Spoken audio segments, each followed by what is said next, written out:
For the ICJ, unexpectedly, I should say, we didn't get any warning that this was going to be released. They are three new provisional measures. The first one is just reaffirming the initial 6 provisional measures from late January, not too significant there. The second provisional measure is the one I really want to hone in on here because it is the one that is the most relevant.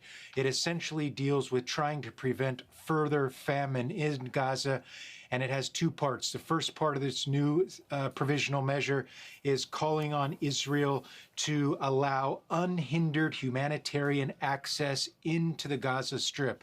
Everything from food, water, clothing, shelter, among other things. And also calls on Israel to increase the number of land border crossings so that aid can get in and keep those border crossings open for as long as necessary.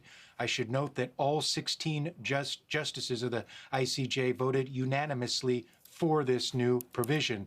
And as part of that, it also calls on the Israeli military to halt any military action that could prevent the movement of that humanitarian aid.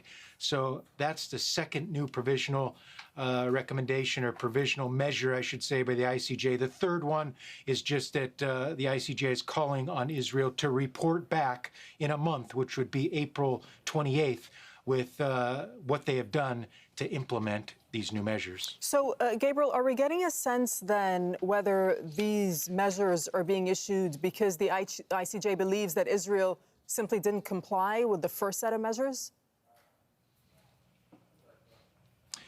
We don't know. The ICJ did not specify that, but that could certainly potentially be something that would be a logical conclusion from this. What I can tell you is what the ICJ said in the first page of their report. They said that these new provisional measures are meant because of a change in the situation on the ground in Gaza.